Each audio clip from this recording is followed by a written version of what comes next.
From streets to screens, we make it real. More Ventures gives you the skill. Building others' ventures strong and true. Your success starts here with you.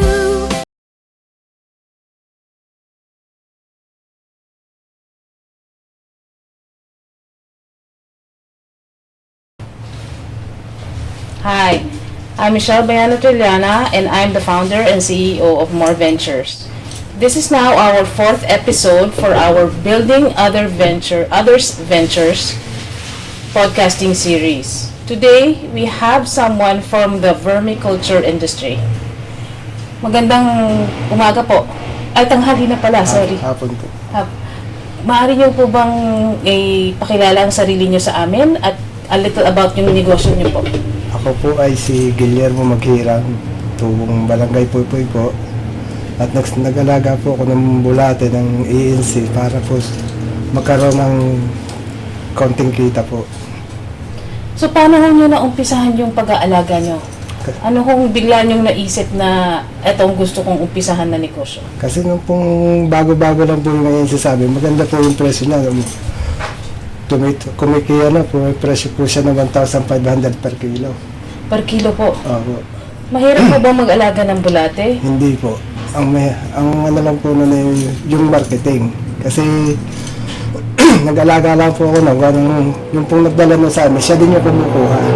Oh, okay. So meron na kayo kaagad na susuplayan bago pa po kayo nag-umpisa? Opo. Siya po yung nagdala na, siya din po yung kumukuha, siya po din yung nagmamarket. Binibili niya sa amin bago siya din po nagdi-deliver. So parang lumalabas so kayo lang ang taga-culture ng bulate po.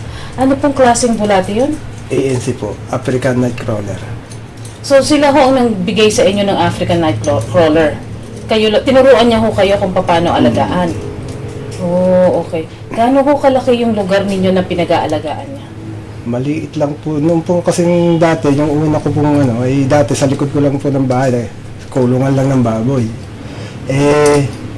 Nung hindi na kaya siya sa kulungan ng baboy, yung bakanting lote naman sa aming likod, hindi ginagamit ng mayari. Doon kami naglagay. Malaki ho bang lugar ang kailangan niya para umpisahan? Hindi naman po, kasi yung pinagpwestuhan ko lang dati, halos 200 square meter lang po. May hindi naman ho mahirap alagaan kasi ang bulate ho. Ang vermiculture kasi ay composting ng bulate para maging fertilizer. Di po ba? Pero ang difference ho ng vermiculture ay yung casting, yung balat ho ng bulate na tinatanggal niya, yun ho ang ginagamit para gawing fertilizer, yun po ba? Dumi po ng bulate yung ginagawa pong... yung dumi ng bulate. Yung pinapakain po namin sa kanya, siya po, after po na makain, dudumi din niya. Yan po yung vermicompost. So yun po ang kinukuha ninyo, yung vermicompost. Yung vermicompost po ang tinitinda ninyo. Yun po yung binibenta namin. Oh, okay. So sige po, ano po yung pangalan ng negosyo po ninyo? Nilagay lang po ng anak ko, maghirang vermiculture po eh. So maghirang vermiculture. Nag-i-enjoy naman po kayo sa pag-alaga sa kanila? Nag-i-enjoy naman po, kaya lang ngayon hindi na. Kasi parang hindi na po kaya ng katawan ko. Kasi hindi naman po ako namumuhunan doon ng pera. Ang puhunan ko po doon ay puro hirap lang. Pagod po, no? Labor. Kasi ako yung kumukuha ng pagkain. Ako rin po yung naggagawa. May trabaho naman po akong permihan. Nagtatrabaho rin po kayo. So parang sideline nyo lang po. Meron pa akong nakakaalam ng negosyo sa pamilya ninyo, pera sa inyo, na tumutulong po sa inyo? Katulong ko po yung misis ko. Kaya yung misis ko naman po, namamasukan. At saka hindi din po niya kaya. Hindi ko kayo nagtatry kumuha ng mga tao para tumulong po sa inyo? Hindi naman po kakayanin kasi kung maliit lang po yung hindi naman po Kasi pagka po, kumikita lang kami ng mga 10,000 sa isang buhay. Kung babayad po namin ng labor, wala na pong matitira. Mauubos nga naman po. Parang nagano lang po kami, parang pinaka-sideline lang eh. Saan nyo naman po nakilala yung taong nagbigay sa inyo? Taga-amin din po. Taga sa inyo lang rin? Michael Cagas po. Opo. So bakit bigla nung naisipang pasukin yan? Paano ho niya kayo nahikayat na pasukin yung negosyo? Kasi nung po, hindi totally ako binigyan niya. Ang binigyan niya yung pamangkin ko kasi kasama po nila sa church. Wala paglagay yung pamangkin ko. Sabi ko, kukunin ko yung isang bag, lalagay ko din sa aking kulungan. Yun, hanggang dumami po ng dumami. Nung magtagal, nakukuha po niya yung iba, pero pagka yung konti lang po yung harvest niya, yung kailangan niyang bulate, hindi na po kami nakakasama. Sa kanya lang pong alaga. So may sarili po siyang alaga, may sarili po yung sa inyo. So, ang priority po niya, yung alaga niya. Pero kayo ho ang nag-aalaga ng alaga niya. Hindi po. Siya rin. Kanya po, meron po siya mga tao. Tapos kayo ho ang walang tao. Kayo Kasi yung akin po, mga backyard nga lang. So, ngayon ho, malaki ho ba ang demand para sa vermicompost? Compost po, malaki hindi man kasi may minsan po may natawag sa akin na kailangan ng daan-daan sa ako. Kaya sabi ko, ay hindi ko po kaya kasi kaya ko i-produce hanggang 30 laan sa isang buwan. Ay, okay. So, minsan ho may nag-order sa inyo 100 sa isang buwan. At tinatanggihan ko kasi hindi ko kaya. Pero kaya nyo hong lumaki, kaya nyong lumago kung gugustuhin nyo. Kung gusto nyo siguro, kasi kailangan, wala din naman ng pwesto. Yun ho ang problema. Wala ako kami lugar. Yan ho ba ay nakalagay lang sila lahat sa mga kulungan or gumagapang sila kahit sa katabing lupa? Sako lang po, nakalatag po sa lupa yung sako, tapos may siding lang po na mga ganang kataas. Tapos nakalatag. Hindi naman po sila pupunta sa kabilang lupa. Nalabas din po, pero hindi naman po siya nadun lang po siya sa ilalim. Hindi naman po sila nangangain ng tanim sa kabila. Hindi naman po, kasi kahit nga po yung vermi kasi ilagay niyo sa halaman, meron siyang, kahit may mga kasama po siyang maliliit na hindi siya sumisira ng halaman kasi hindi niya kayang kumain ng hindi bulok. O so bulok lang po na pagkain ang kinakain ng kaya po kain po namin, dumi ng baka. Oh, okay. May kinukunan din po kayo ng dumi ng baka. Nakukuha kami dahil sa mga ligaw dyan sa UP, ngayon wala na. Inalis na po yung baka, So wala na po kayong supply noon. Wala hong pwedeng pampalit doon, yun lang talaga kinakain nila. Meron naman po, kaya lang, mag-ano din kayo ka. Pwede magano kayo ng mga nabubulok na gulay, kaya lang matagal po ang production ng vermicast pagka mga nabubulok. Mas mabilis na yun sa ano? Mas mabilis po yung dumi ng baka, kasi yung dumi ng baka, pagka nilagay nyo, kakainin nila. Pero yung mga gulay po, habang hindi po nabubulok, hindi nila makakain. Ay, talagang hindi nila kinakain? Hindi po. Kailangan mabulok. So talagang mabulok talaga dapat bago nila makain. Okay. Ano ho yung pinakaunang, yung pinakaunang customer po ninyo? Siya lang talaga? Siya lang po talaga yung unang nakuha. Kaya lang po kami nakaisip po yung anak kong gumawa ng page. Kasi pag nadating po yung time na haharvest siya, kanya lang kami hindi po kasali. Oh, okay. May stop po yung amin noon. Sa isang buwan ho, magkano ho ang natitinda ninyo sa isang buwan?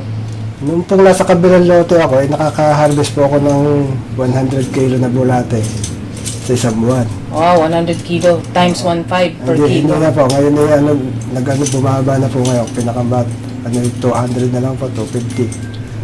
Ngayon po, 400 pagka yung mga sariling buyer po yung nakuha. Pero pagka yung po mga nagbabay and sell, 250 lang po kuha nila.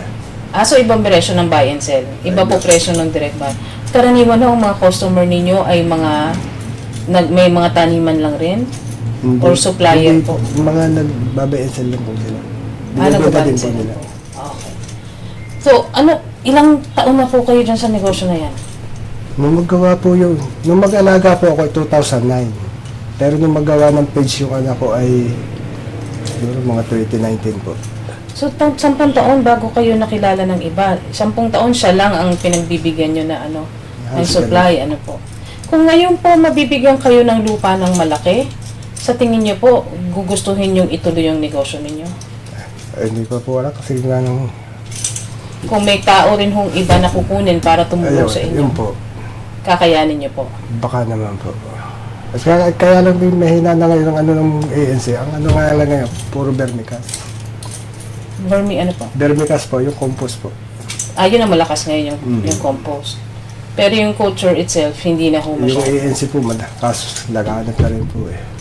Ngayon, yung maghahalaman na lang po ang mga kumukuha ng vermicast. Oh.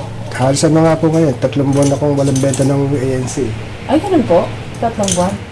Pero dati, buwan-buwan meron. Buwan-buwan po meron. Okay. Kaya lang, yung container rin po nabibenta ko ngayon. Kasi yung balita nga yung bulat ko, yun ang mismo likod ng bahay ko na lang. 6 na bed na lang. Nakaka-harvest na lang po ako ngayon ng 30 kilo sa isang buwan. Kung may malaki ho kayang lupa, mga 1,000 hektarya, hindi mo hektarya, 1,000 square meter, kaya nyo ho kayang alagaan yun? Pagka ho mayroong regular na magkukuha Kukuha. ng kaya ho. Mabilis lang naman ho sila magdami, di ba? Mabilis lang po dumami. Okay. Kukuha na rin ng tao. Pero pagka sarili ko po, hindi ko na kaya. Opo. Ilang taon na po ba kayo? Bata pa po, 59 lang. Bata pa nga po. Saan ho kayo karaniwan nakakakuha ng customers nyo ngayon? Yung mula nung nalagyan na kayo ng account Sa online? online po. Nag-order sila sa inyo online? Po. Pero hindi nga po ako nagdi-deliver. Pangangangakay nga po, puro pick up lang. So hanggang pick up lang po.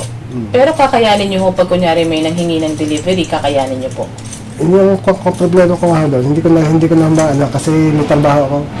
Ano po bang trabaho nyo? Utility po ako sa UP. Ay, okay. Saan pong college? Sa SEN po. Okay, kasi UPLB rin po ako. So, para lang alam nyo po, UPLB rin po ako, kaya tinatanong ko kayo. Sa SEN po ako. Pero kung may tao ho kayo, kakayanin nyo? Baka po. Okay. Alam naman ho kayanin, alam naman po ng asawa nyo. Ibig sabihin kung kunyari yung asawa nyo, pag handling nyo habang nasa trabaho kayo, tingin nyo kakayanin ng asawa nyo? Hindi po kaya. Matanda na rin po ba? I mean, Hindi po matanda na. Mahirap lang ang hirap ng turuan. ay, okay. Ano sa tingin nyo kung meron kayo, ano yung meron yung negosyo ninyo na sa tingin nyo wala sa iba na nagvo-vermicompost din? Lahat po nung nagbe-vermi ko, halos pare-pareho lang naman ng production. Ang kaibahan lang po doon sa amin. Yung sa amin po ay hindi kami nagsasalandra ng vermicast kasi hindi nga kapatid gumagamit ng mga dahon-dahon. Oh, Kaya yung yung compost namin, pagka kanuhan niya, malinis na yung wala na siyang dumi. talagang pugo.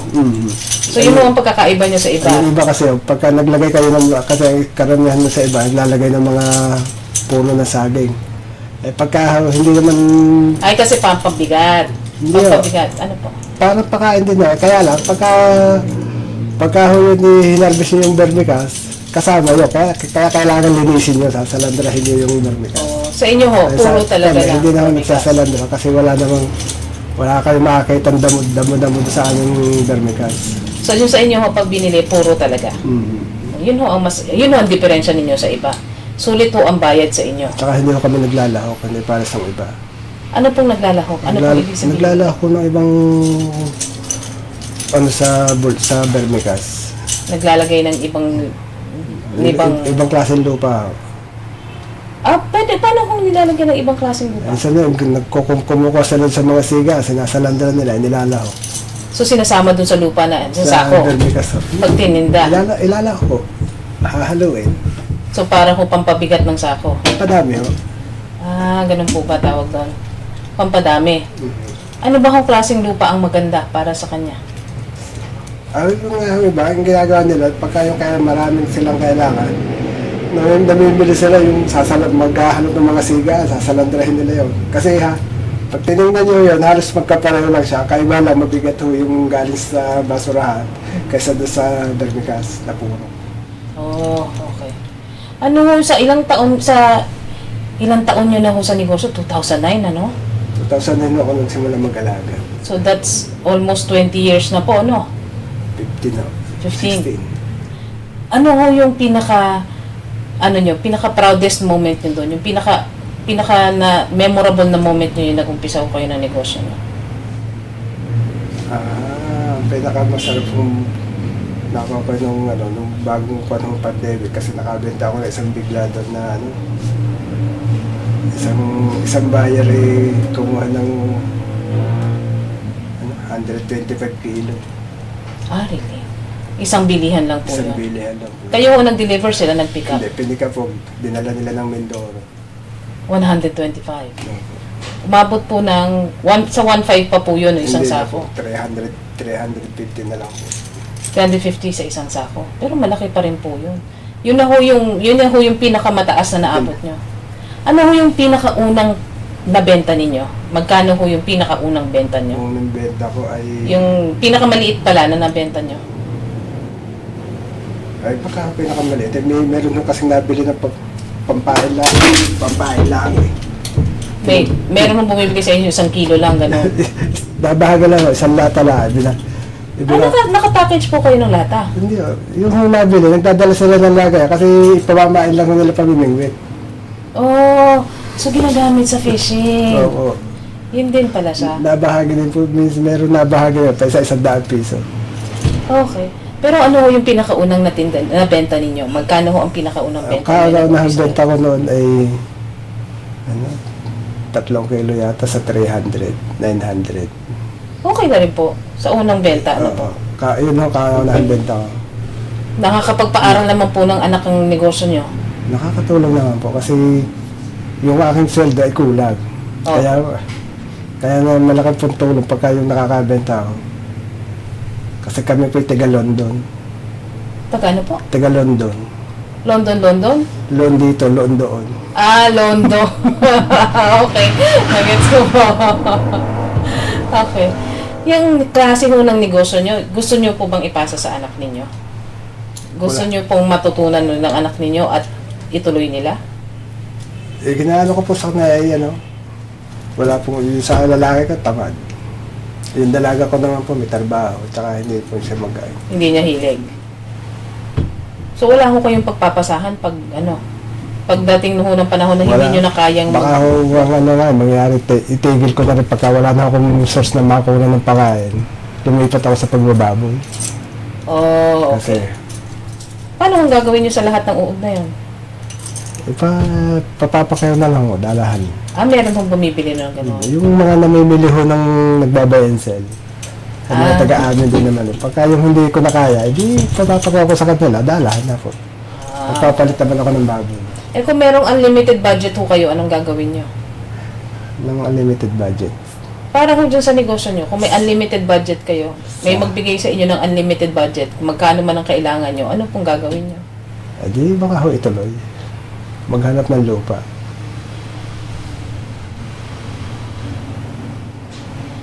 Ano ngayon ho, sa ngayong punto ng negosyo nyo po, ano yung pinakakailangan ninyo?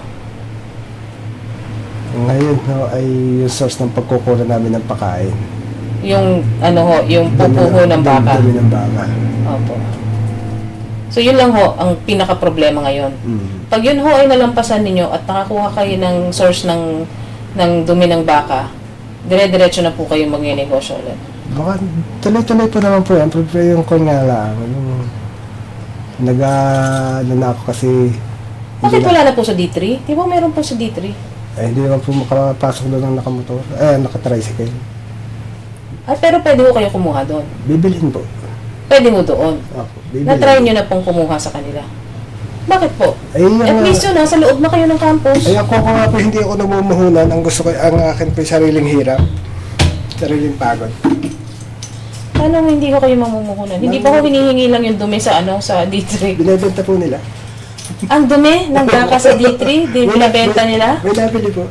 Ay, gano'n? Yung pong ibang, kasi yung iba pong magbubulat bumibili talaga sila ng dumi ng baka para yung pong maraming bulat Yung, So, ang kita pala yung mga farm po ay Opo. na vermiculture, bumibili po sila ng dumi ng baka.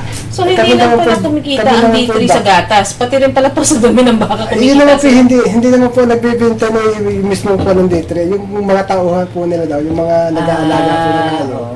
Kasi sila yung nagdadakot, sila yung magsasako. Kung lang po nila sa mga nakakuha. So, yun ho ang mahirap po kasi pag nagpuhunan. Magkano ho bang karaniwan ng tinda ng dumi ng baka? Hindi ko lang po, noon 100 per sako, ewan ko lang po ngayon kung kano. Noon ho yun. Anong taon po yun? Matagal na ko. Kasi hindi ako nabili Oh. Ako'y nangunguha lang ng para sa kasi kaunti nga, yung naman po aking alagay, backyard lang. Opo. Hindi po park. Opo. Nakatulong naman po sa inyo yung pag post ng anak ninyo sa online account nyo. Nakatulong po kasi kahit hindi na po ako kinukuha ng mga nagbabayad sa amin, nakakabenta naman po ako. Marami rin po. Ayun nga po, kumikita ako pinakababa, 10,000 sa isang buwan. Ngayon, 3 lang walang nabili ng bulate. Oh, so At yun lang. tapos ang vermiculture ko, ang compost naman po, konti lang na-harvest ko. Dahil nga backyard na po. Hanggang 20 sako lang nakukuha ko po sa isang buwan. Okay. Kung gusto po mag-order sa inyo, bigyan niyo po sa amin yung contact number niyo po, ano ho, para matulungan namin kayo doon sa pagpakakuha ng ano. Ano kung gusto niyo sabihin sa mga ibang tao na iisip magtayo ng vermiculture na negosyo? Maganda po pagkakitaan yung vermiculture. Yun nga lang, kailangan meron kayong lugar na paglalagyan. Meron kayong source ng pagkukunan ng pagkain. Saka tututukan po. Kasi pag hindi tinutukan, pag pinabayaan nyo lang po, hindi siya lalago. Oh, so yun Kailangan tatardaw talaga. Pero pinagkikitaan. Kasi nung pong malawak pa yung aking bulat nung meron pa akong siyam na bed na mahaba, pinakababa akong kita ay 20,000 sa isang buwan. Siyam na bed po yun. Siyam na bed. Gaano po kalaki ang isang bed? Ano po, yung apat ay 1 meter by 9, yung 5 ay 1 meter by 15. Kayo ho nagpagawa ng mga bed na yon? Ako lang po nagagawa kasi sako lang naman po yung pinatatahi. Ah, okay. Lalatag naman po yun, lalagyan lang ng siding. Tapos yun na ho yun. Nadami na ho sila doon. Ang puhunan ko lang doon, yun, bibili akong tarapal kasi kailangan siyang nakakalungan, hindi po nainitan. Oh, okay. So may takip po yung mga bubong, may parang bubong ho, may Parang mga trapal yung mga habon ano po. nyo. Tarapal. Gusto nyo naman ho, gusto nyo naman po yung negosyong pinasok nyo. Noon po maganda. Gusto ko po yun kasi kailan lang na po ako napapasok na university 2015 lang Kaya na po ako nagtrabaho kasi dati po trabaho ko puro bukid. Ano kung ginagawa nyo sa bukid dati? Sasaka po. Okay. Nagbababa ng may mga niyog po, nagdiniyaw. Ang ko po yun, bulate, dati baboy at saka yung sa bukid po. Bago nung magkulate, mag-alis lang po ako ng baboy na magtrabaho na po ako sa university kasi hindi rin kaya ng misis ko yung baboy. Mahirap po ba? Hindi naman po, kaya lang minsan po, ang pag-aalaga po kasi ng inahing baboy, hindi po pwedeng pakakainin nyo ng bultuhan o kaya lilipasan nyo ng kain. May schedule ho. No? Kailangan po nasa regular din ang kain ng baboy kasi pagka nalimutan nyo sa umaga, pakakainin sa hapon ng marami, wala pong tutunaw po ang simbilya ng baboy. Ano ang mas malaki ang kita ninyo? Sa pagbababoy o sa sa bulate? Halos pareho lang po kasi sa pagbababoy naman po kailangan po po ng pera. Oo, kasi may kakainan, may bakuna pa, may ano. Pag wala po kayo pagbili ng pagkain, hindi po lalaki ang baboy. Sa bulate, hirap lang po. Pagod lang talaga po. So between the two, mas gusto nyo yung sa pagbubulate? Mas maganda po yung bulate kung matututukan po, tsaka kung meron kayong pwesto lugar. Okay. Kung meron kong gustong mag-invest sa inyo, papayag po kayo? Kunyari, gusto maging kasosyo po kayo, in a sense, kasi yan ang alam nating salita sa Pilipinas, kasosyo. Pero yung magtutulong po sa inyo, mag-i-invest po sa negosyo nyo, Pwede po. open po kayo doon? Pwede po kung meron basta may paglalagyan po, tsaka may talagang source ng pagkukulan ng pagkain. Opo. Okay. Maraming salamat po. Salamat po sa interview ninyo at marami kaming natutunan po today. Maraming salamat po. Sana po ay lumago ang inyong negosyo at marami po kayong makuhang customer pa pagkatapos natin mag-post.